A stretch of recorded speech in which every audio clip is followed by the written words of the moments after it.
In 509 BCE, the newly founded Roman Republic looked something like this. Of course, the city of Rome itself was the centerpiece, but in the tens of kilometers around it, several important cities had already been founded. These included places like Glacier, a city that would go on to be one of Rome's most important ports, and the twin cities of Sutri and Nepi, cities that were described as the, quote, keys of Etruria by Livy himself. By 218 BCE, just under 300 years since the founding of the Republic, Rome looked a little something like this. That's quite the change, right? At this point, Rome was on the verge of the Second Punic War, and was well on its way to domination of the entire Mediterranean.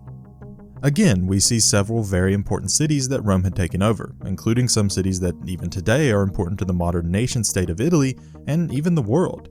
These include places like Mediolanum, or modern-day Milan, Cremona, and Capua. But what do all these cities have in common? Well, besides all of them being Italian, they were also Roman colonies.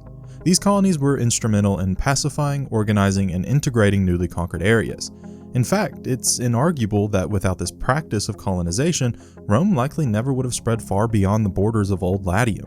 So what were these colonies? How did they work? And why were they so important? Let's talk about it. Firstly though, I want to make a note about some of the terminology I'll be using in this episode. When I say Roman colonies, I'm really using an umbrella term for three different types of colonies. The first is the Roman citizen colony, the second is the Latin colony, and the last is the Principate Colonies. Each had different traditions and purposes, and we'll talk about each in a moment, but at their core they were all Roman colonies. But you should keep that in mind when I use the term throughout the video. So first, let's talk about the Roman citizen colony.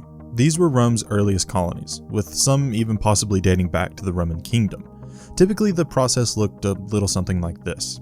Rome would conquer whatever town or area they had been at war with, and let's use Assedia for an example.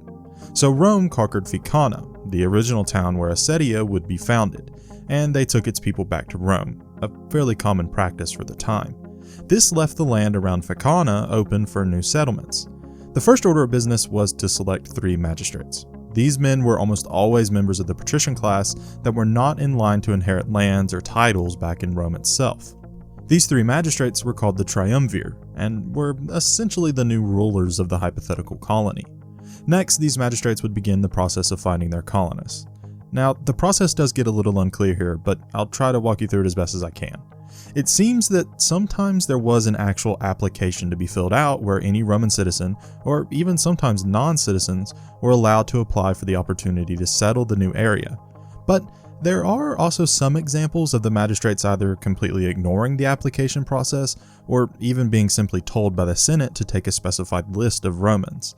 But in any case, typically around 300 or so people would be chosen. Oftentimes these were veterans of the same wars that had just conquered the new land. But we do know that it was possible for non-veterans to be granted a spot on the list. These 300 people would then march, actually very similarly to how an actual Roman army would march, to the new colony. If this was a completely new colony, such as Assedia, then the magistrates would perform several rituals before any building could be done. The most important of which was the sulcus primogenis, or the initial furrow, whereby the city's first walls would be plowed by a pair of cattle, a cow on the left and a bull on the right. This ritual was sacrosanct, and the borders drawn by the ritual were, even to the time of Justinian, the legal boundaries of the city's territory. Think of it as each city's individual pomerium. We know that there were more rituals needed, but many of those are lost to time. If the colony wasn't brand new in this case meaning that the colony was founded on the site of a conquered city, then the rituals were a little different, and mostly involved sacrifices to the gods, along with a ritual renaming. In a new city, the first order of business following the rituals would be the creation of the walls, built over the newly plowed route, and the important state buildings. This typically included a senate house, sometimes, but we'll get to that in a minute, a public square, and a garrison house. It was only after those buildings were finished that the normal work of farming, building homes, and so on would commence. We are a little in the dark about how these cities were governed. While we are explicitly told that some Roman citizen colonies created senate houses, we are also told that some were simply governed by a commandant, or an officer, and functioned more as like a military base or a barracks than a city. It's likely that many of these colonies, which stayed around the small size of the initial founding, probably functioned more like a military base, while those colonies like Glacier that grew into functioning towns and cities in their own right eventually made the switch to a style of government more similar to what we see in Rome itself. So we've talked a little bit about how these Roman citizen colonies were founded, but why were they founded? Well, Roman citizen colonies almost always were meant to be permanent defensive structures. The town's population doubled as both citizens and a garrison. Oftentimes you would find these Roman citizen colonies in one of two places. They were either on important trade routes or roads, or they were on the coast, with the latter, on the coast, being the most common by far. These colonies were meant to serve as Rome's sea defense, as at this point in Roman history, there was no Roman navy. It was really only during and after the Punic Wars that Rome began to build an actual standing navy. But these colonies did have a secondary purpose, which was just as important as the defensive qualities, and that was Romanization. Remember, most of the time it was veterans that made up the bulk of the new population.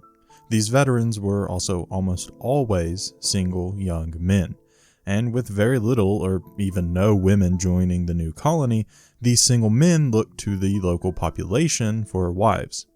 This allowed for the creation of a joint local and Roman class to be created in only a few generations. That joint class would be brought up in Roman culture, but still retain a familial link to the surrounding local population. That familial link was then vital in ensuring the acceptance and spread of Roman culture throughout the local population. Okay, so that was the Roman citizen colony. Let's discuss our second type of colony, the Latin colony. The Latin colonies were similar to Roman citizen colonies, but with a few key differences. These colonies were more widespread than Roman citizen colonies. They could be located on the coast or on an important road or trade routes just like Roman citizen colonies, but they could just as easily be located on, say, the border between Rome and Samnite territory in the middle of basically nowhere. Really, these colonies could be located just about anywhere within Italy, and as the name implies, these colonies were almost always made up of mostly Latin populations. While Roman citizens were allowed to join a Latin colony, they were almost always majority Latin.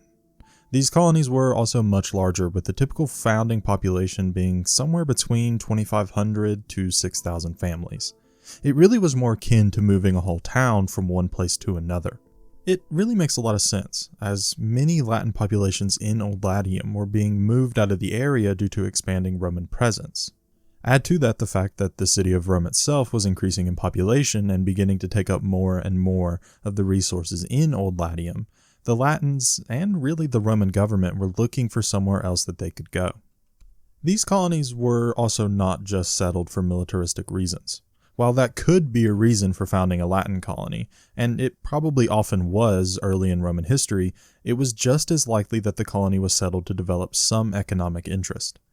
These colonists were also usually not Roman citizens. Remember that Latins were granted the Latin rights, which really deserve their own video, but I'll put the most important rights granted to Latins up on the screen now. But they were not full Roman citizens. So when these Latins founded their new colonies, they would be automatically made citizens of that new colony. This was in line with Rome's policy of hands-off governance of much of their newly conquered territories at the time.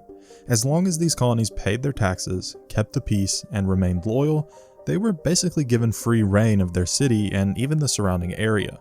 Of course, this was a bit different if a Roman citizen joined the colony. We are told that most of the time, that Roman citizen would give up their citizenship as long as they remain out of the city limits of Rome itself. But if that person returned into Rome, then their citizenship would be restored. It's kind of unclear if this was a one-time thing, or if every time that person returned to Rome, they would be granted citizenship, before losing it again upon leaving. Of course, this would all change later in Roman history when the descendants of these Latins became Roman citizens, but that's a topic for another time. The governance of these colonies are much more attested to. These cities elected their own magistrates, which were often titled in a fashion similar to Rome. Cities like Garminium and Beneventum even elected their own consuls, who were in charge of their city and the surrounding area. Other cities elected praetors, and some even elected a pair of officials called the duoviri. But whatever the case, these cities functioned in a manner extremely similar to that of Rome itself. They typically had a senate, a forum, and of course, a class system. One of the key responsibilities, and maybe the most important responsibility of these colonies, was to provide a certain amount of troops if called upon for the Roman army. That number could be determined by a few things, but was often based on population, the colony's charter, or whatever the local magistrates deemed sufficient. As mentioned above, these cities were also granted the Latin rights, or the jus lati. This made them somewhere between Roman citizens and non-citizens in the eyes of the Roman Senate. They could marry Roman citizens, they had the right to trade on equal terms with Roman citizens, and they could even hypothetically attain Roman citizenship. One day I'll do a separate video on the Latin rights themselves, as they're actually pretty fascinating and they existed for much of Roman history, including until the reign of Justinian in the 6th century AD. Before we move on to our last type of colony, I do want to quickly discuss how the colonies changed after 183. In 183 BCE, the colony of Aquileia was founded, and this seemed to mark a pretty drastic change in Roman colonial practices. From this moment on, there were no more Latin colonies, and every colony was now a Roman citizen colony. But they were no longer just 300 strong, and instead expanded to numbers similar to that of a Latin colony, but they were all citizens of Rome. We don't really know what happened here, but some theories are that the Senate decided they had had enough of some colonies remaining loyal, while others joined the enemy. This was just after the Second Punic War, when many Latin colonies in southern Italy had joined up with Hannibal as he rampaged through the countryside. So it's kind of understandable why the Senate might be hesitant to found new Latin colonies in the face of that danger. Another theory is just that many of the populations of those previous Latin colonies had taken advantage of their ability to gain Roman citizenship, and had used that citizenship to leave their colonies to either live in Rome or some other corner of the Republic. And so the Senate said, well, why don't we just make them all Roman citizens from the very beginning? Whatever the case was, this marked a turn towards a colonial system based solely around Roman citizenship, and it's very important to take note of that. The last type of colony, the Principate Colony, is really my own term, and really just represents those colonies founded after Augustus came to power as Rome's first emperor, and in the couple of decades before. At this point, Rome was unquestionably the most powerful state in Europe, and because of that, we see a huge shift in the goal of their colonies. Militaristic or defense reasons are almost completely forgotten about, and it becomes almost entirely about exploiting local resources to the best of Rome's capabilities, or simply siphoning off the excess population of already existing cities. This change had really started to take shape in the later periods of the Republic, and around the year 133 or so, it really began to accelerate. But by Augustus's reign, it was unquestionably Roman policy. There are really two main reasons for this. First, Augustus, and Julius Caesar before him, had hundreds of thousands of veterans that needed somewhere to settle after the series of Roman civil wars, and to a lesser extent the Roman wars of conquest of the time. These men were still a pretty effective fighting force.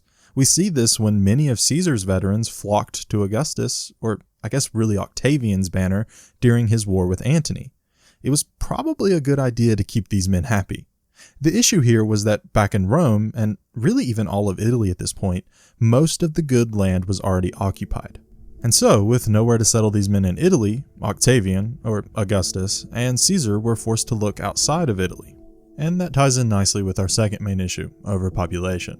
By this point, Rome, and to a lesser extent portions of Italy, were seriously nearing their maximum potential population.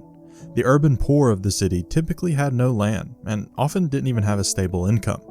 This was really a powder keg of violence just waiting to ignite. So Roman leaders had really been searching for a solution for quite a while. Sending colonies to Italy had worked for a few centuries, but there's only so much good land in Italy. So Augustus and Caesar killed two birds with one stone. They could bring a portion of those veterans and a portion of those urban poor together and send them out into the newly conquered Roman lands. Gaul, Hispania, North Africa, Britannia, the Black Sea coast, and so on were all sites of new Roman colonies. Cities that even today are major urban areas like Lyon, Barcelona, and Durrës were all Roman colonies of this type. Many of these colonies would become regional hubs of Romanization and government, allowing the veterans and the formerly urban poor to actually make a pretty great life for themselves. This policy of colonization was a major factor in stabilizing Augustus's regime and secured generations of loyalty among a new class of provincial elites. Of course, that would come to be a bit of a problem for some later Roman emperors, but hey, it worked at the time. This policy would be continued until about the 2nd century AD, where the term colony became more of a classification and really was just used to indicate a provincial city that was important to the central Roman government.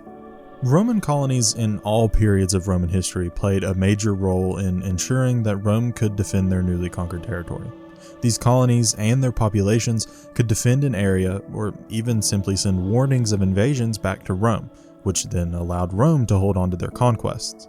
They also served as important future recruiting centers, and with each colony having an obligation to send recruits and troops back to Rome itself, the Roman war machine could continue to march on. And these colonies were also extremely important in Romanizing newly conquered territory, which not only created a more loyal provincial population, but also allowed Rome to create its famous infrastructure and governing systems, which in turn influenced our modern world. Really, these colonies were instrumental in ensuring Rome could expand, not only beyond Italy, but even beyond the small borders of Rome itself, and without them, Rome never would have risen to the heights it achieved. Thank you for watching. I hope you enjoyed it and I hope you learned something. It's a bit of a shorter one today, but I think the topic is interesting and it's something I've been reading about recently and I really just wanted to talk about it. Thank you for watching, liking, subscribing, all of it. It truly means the world to me and I hope you continue to enjoy. I know I've been pretty much radio silent recently, but I've been working through some things and it's been a bit hard for me to focus. I think I am getting better though, and hopefully I can be more consistent. If you want a little bit more information on that, check out some of the recent posts I've made on the YouTube channel. If you have any comments or questions on the video or believe I've made a mistake, please comment down below and please like and subscribe if you enjoyed. It really helps the channel out. Peace.